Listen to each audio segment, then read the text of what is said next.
Wonderful.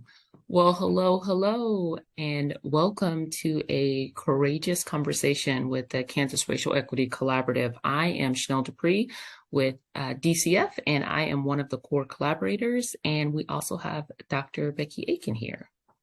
Hi, everyone. I'm Becky Aiken, and I work at the University of Kansas School of Social Welfare. I'm also one of the core collaborators on the Kansas Racial Equity Collaborative. And we are very excited today because we have someone here by the name of Alexandria Ware. And Alexandria, we want to hear a little bit about who you are and how you are courageously moving forward. So we're going to get to some questions, but first introduce who you are. Well, one, thank you both for allowing me to be here today and to speak. I'm Alexandria Ware. I'm the CEO and founder of Culture Creations. I have lived experience in the child welfare system as well here in the state of Kansas for 15 years, and I do a lot of advocacy work beyond my organization around foster care and racial justice.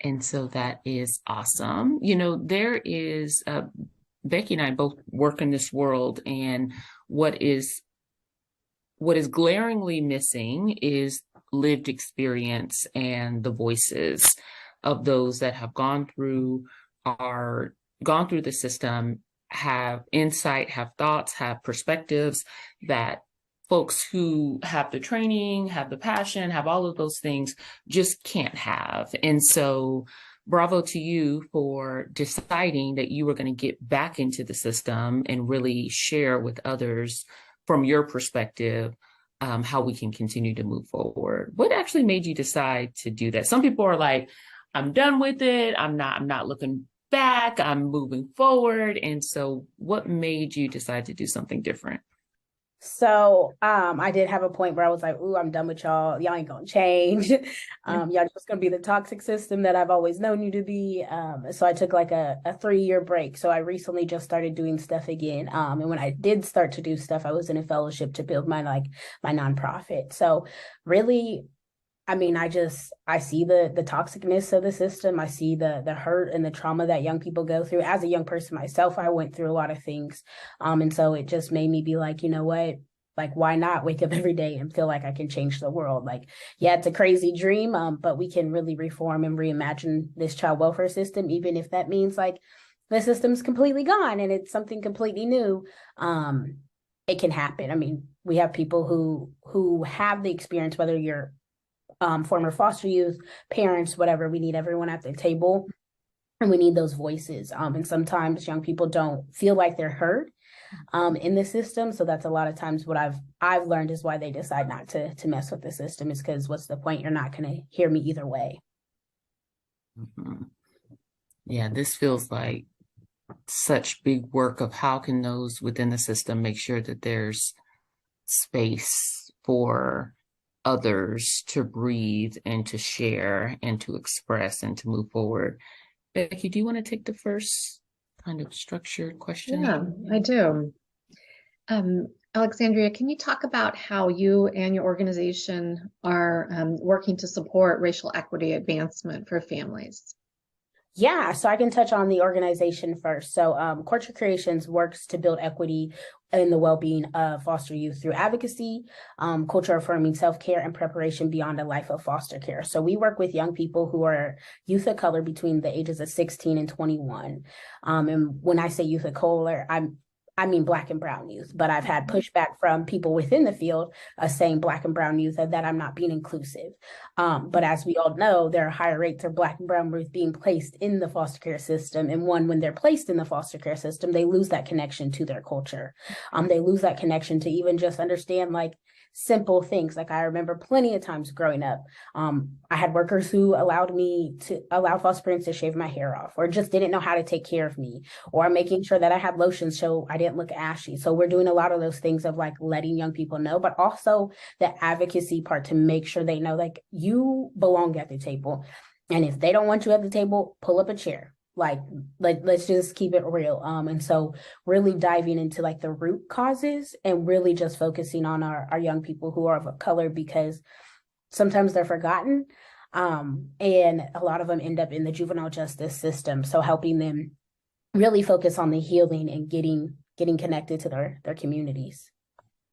I really appreciate you saying that and making the connection to people like, kind of denying the importance and the realness of the issue. Because one of the myths that we have tried to address with the Racial Equity Collaborative is the myth of colorblindness. Mm-hmm. And, hearing from people, professionals in the field saying things like, we treat everybody the same, we don't really see color. And because what you're doing is you're raising up about, well, one, that's just false. And there are different experiences for Black and Brown children that leave them, with much worse outcomes. So thank you. No problem. So when you were talking about what your work entails, I thought, wow, there's such a void in that space, like the work for Black and Brown youth. So we talk, of course, a lot about how we want to reduce the number of children of color coming into care because it's rooted in racism, it's rooted in implicit bias, it's rooted in all those things and all those, external factors that touch the child welfare system. And what you're saying is, with your lived experience, what you saw is like Becky was saying, a denial of, well, we don't have to learn this about Alexandria. We don't have to figure out how to take care of her hair. We're just going to literally shave it off. And so, the space that you're creating for these important conversations is important. And from what I would surmise, it's connected with why it's important to you because you've experienced it. Yeah. Right. Okay. Yeah. And I think the other thing is too, like, how do you heal from some of the things that you've gone through the system? So we're really focusing on like healing indigenous modes of healing. So like some people may consider it like hippie work, but like, listen, I'll be a hippie every day of my life as long as I can see young people actually like be joyful and find their purpose and like be able to leave a system and not have so much trauma that was given to them. And it's not their fault that they got that trauma at all. So how can we help them really take their voice back and take their power back? And so I hear people like, oh, you want to save young people? No, I don't want to save nobody. I want to walk along them while they're saving themselves. I want to be that support system that's their hype man. Like if they call me like, hey, I got a job, like we're going to celebrate. Like, what does that look like to celebrate with you instead of walking it for you? And so if you're like, man, I can't do it today. All I did was get out of bed. Okay, that's great. Like some days I'm like, ooh, I don't want to go to work, but I still get up and get dressed and I celebrate that little accomplishment. So teaching them that healing is individual. So then the other piece in that for folks that are working within the field is recognizing that there's different ways for people to heal. And it's not necessarily therapy is fine, but there are other things that people can do, and valuing those other modes as highly as we do the traditional modes that have been utilized. Yeah. Lots of things to think about, lots of things to work through as well. Becky, did you? I was going to add to that. I think not valuing the different ways and letting people name the way that works best for them, letting young people, and parents and family members identify those because they know what's best for them. Yeah, I agree. We are doing peer circles with St. Francis here in Wichita, and one of the young people said, like, well, I joined the circle because I need to do some healing myself. And I want to know what ways of healing like work for me because therapy doesn't. But they're an artist. And so one of our sessions is painting. For a lot of people don't understand. Painting is very healing. You get to paint your feelings. You get to speak what you're feeling without even having to put it in words. And that's powerful. Art is very powerful. So we try to tie in like things that people don't typically think about, like journaling and burning, the thing you wrote afterwards. That's very powerful to be like, ooh, I can feel that being released. So I love that. And have so many thoughts. Me too. I have so many thoughts. So you talked a little bit about it, but what are some lessons that you've learned while implementing this? You've talked about kind of some of the pushback, people saying that number one, you're being exclusive by focusing on Black and Brown, and then also that some folks call some of your processes hippie processes. But what are some other kind of pushback that you've experienced, or lessons rather? I think the biggest lesson that we've experienced, and when I say we, I mean like my practicum student and our board, is that sometimes in child welfare, we don't always think about healing. And it's hard to help young people heal when child welfare is very inconsistent. So young people can be transitioning out of care, or they can move a placement or something. And so how do we work with those young people when their placement is unstable, when they don't know what it looks like for them if they're about to age out of care? And so I think that's been really hard to think about, because I'm like, well, we can, like, we know child welfare is inconsistent, so like we'll just plan for that. But in reality, like, you can't plan for it. Like, you can't plan for a young person who's like, hey, well, my judge said I got to be out by tomorrow. You know what I'm saying? Like, how do you help them navigate those feelings when you're like, oh wow, that's a lot to take on, and I can imagine you being scared. And I think the other thing is, like, when talking to people in the community, a lot of people don't even understand child welfare. So then it's this thing, I have to go and like educate them on what child welfare is.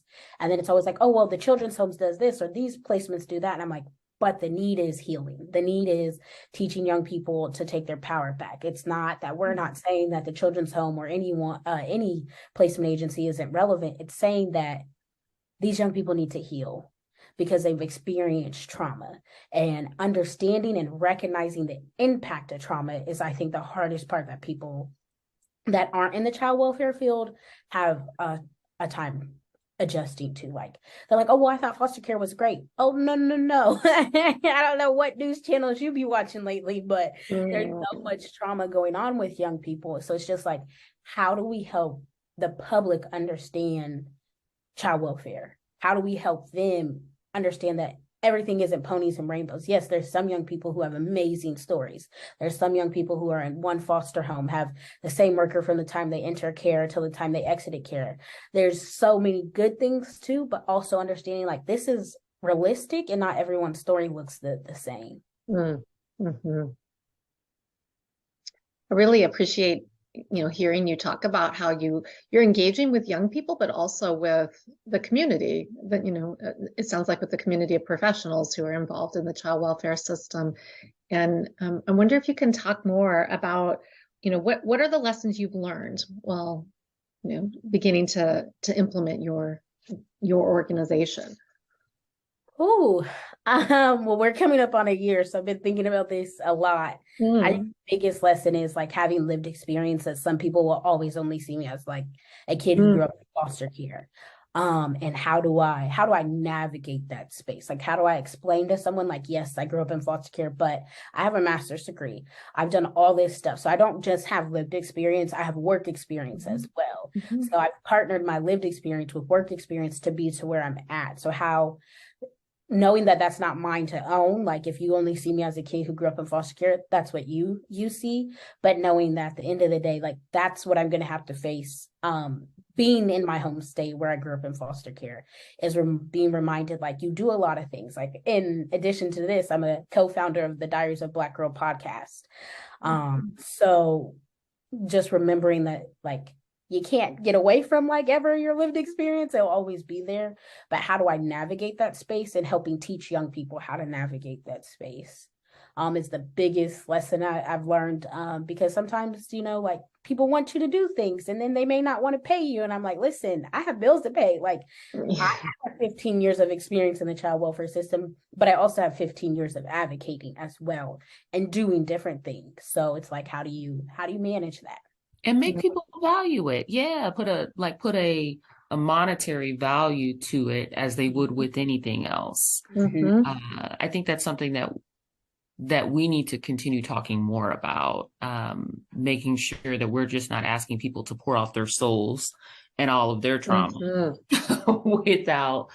without properly compensating folks, as they're teaching and walking alongside, and we're all building something that needs to be a little bit better. So yeah, excellent point. So what are your next steps? Like, what do you have in plan in store? So right now we are working with St. Francis to do our peer circles, and we partnered with NEKC to like get some data on what like a national well-being system would look like. So I'm extremely grateful to NEKC for being one of our biggest funders within our first year to do this work, to figure out like talking to young people, like what would a national well-being system have looked like for you? Like what was missing for you, for your family, all those things. And from there, our next steps is really like to build out our peer circle. So as much as everyone would love me to take them across Kansas, I'm really wanting to focus in Wichita right now, just to build it up and like really that be more of our like pilot program to see. Because when I am from Wichita, and you know, like this is where I grew up, this is my home. I graduated from high school literally 5 minutes away from where I live. But also implementing some other programs as well. So within addition to our peer circle that's focused on healing, it's supposed to be a 4-part series. So it's supposed to really touch on like the transitional living part as well. So as we all are aware, when young people are about to age out of care, we're supposed to work on a transitional plan 90 days before they age out. So how can we meet that need to start working with them when they're 14 or 16? So helping teach them some of those things at those younger ages. So then like when they're getting to 18, 19, 20, because a lot of young people are choosing to stay in longer, which is an excellent thing. And I think every young person should stay in longer if they can, if they want to. So then they're prepared, so they're ready. So then that way they don't feel like what a lot of young people back in the day when I aged out of care felt like at 16, 17, 18, like, okay, like I gotta go. Like I don't have any, you know, any other choices. But also just working with like developing out our art program. So we're a family ran business. The organization was started because my mother was a product of the foster care system. So my siblings and I run it and do a lot of stuff. I'm more of the like outside, so I'm the face of the organization, and they're more of like, okay, we want to work in the back end because they're like, you're used to this, you've done this, like, so you can be the face. So I'm more of the face than they are. But my family values art, so all my nieces and nephews are artistic in one way or another. My mother was artistic, and so really implementing some of those like art programs. So one of my nieces graduated with a theater degree, so I've been really like pulling on her to like help me figure out like what does an art program look like and how can we introduce art to young people that they like. So when you show young people art that they are interested in, they eventually do that art that they like. So how can we incorporate that to make that really impactful and just like learning, because like our ultimate goal is to have a building, and in the building, you know, like the 70s conversation pits, that's what we want, but we're going to call it like a connection pit because connection and community is really big within healing. Mm-hmm. How can people support your work? One way is volunteering. We love volunteers. We need volunteers. The more volunteers, the better. Two, just reach out to us, connect with us, talk to us. We're in the process right now of looking for board members. So if you're interested and you're bought into the work we're doing, I would love to connect with you and talk to you about being a board member. And three, if you have the funding, the finances, donate. I'm a nonprofit, so we need all the funds we can get to make sure we can reach all the young people. And there's about almost 600 young people aging out this year, just in Kansas alone. So just think about the ways that we could work with those young people if we had more people helping us. Can you say what your website is? Yeah. So it's culturecreations.inc.co. So yes. So it's culturecreationsinc.co. Yes. Okay. Excellent. What else? Can people find you online? Like, do you have like a social media presence? Are you putting anything out there? So we have a social media presence. We are on Facebook and Instagram. And so I love social media a little, but it's not like my favorite. I'm more of like, I like these. I like to talk. I like to like go out in the community and do events, be like have tables and things like that to just really boost the recognition of us. But yeah, we are on Facebook. We're on Instagram. It's the same thing. So it's Culture Creations Inc. And you can find us on Facebook and you can find us on Instagram. We are currently not on Twitter yet because I'm not a big Twitter person. So it's a whole lot to navigate. Social media process. It's a lot. You are brave. You are courageous, and we're honored to Hmm. talk with you and just to hear about the important work that you're doing that is it's helping people. Like, and that's the thing. How can we use our experiences, our gifts, our talents, our time to Mm, help somebody else? yeah. And that's what you're doing. So I hope you're proud of the work that you're doing. And our purpose is to really amplify folks that are doing that work here in Kansas and in the Midwest. Yeah. Those are my final thoughts. I want to give Becky a chance, and of course, Hmm. Alexandria, I'll let you close us out. I wanted to say that I really respect how you're centering healing in what you're doing. That just seems so important and not common. And so that you're doing that just seems like what I think what Chanel is saying, it's brave and courageous. And then the other thing is that, you know, like you are raising up the use of art and art as a healing mechanism. And that also isn't common. And so I'm just like so impressed by how, you know, not only are you like, you know, stepping up and you're making a place at the table, right? But Mhm. you are doing things in a different way. And I think in a way that's centered in the experiences of people who have been impacted by the foster care system. So I really respect that. And I think I agree with Chanel that you should be proud. Yeah. Well, thank you both. I'm really proud of the work we're doing. And I'm proud of like my siblings for trusting me to do this work because I'm the Yeah. youngest. So if you know anything about Black families, typically the youngest is not in charge of the legacy of the family. So shout out to my siblings for trusting me. And I'm just grateful that Kansas is actually wanting and trying to bring like Mm. racial equity to our state. Yeah. And just what does that look like? Mhm. Because it's needed and it's been needed for a long time, especially like as we've talked about in this conversation, just more young people being Black and brown in this system. And so we're excited. We're excited for everything we've done in year one. And my board keeps telling me, like, you're very ambitious. Like, we need to slow down. And I'm like, but there's young people who need us. Like, we Yeah. can't slow down. Like, they need this work. So also shout out to my team, my board. They're phenomenal. We we are small but very mighty. And I'm blessed to be with them and them to be a part of this and holding me accountable and also making sure that we're doing the work we need to. So yeah, and then one last thing, we also have 2 open board positions for young people who have lived experience. So if you're a young person who has lived experience, the way we're different is we want to make sure young people have social capital. And Mhm. being on the board is part of social capital. So please reach out. I would love to talk to you and see like what that would look like for you. Awesome. Well, this has been another courageous conversation with the Racial Equity Collaborative, and it's been such a pleasure. Please check out Culture Creations Inc. and let's support important work that's happening across our state. All right. Thank you, everyone. Thank you.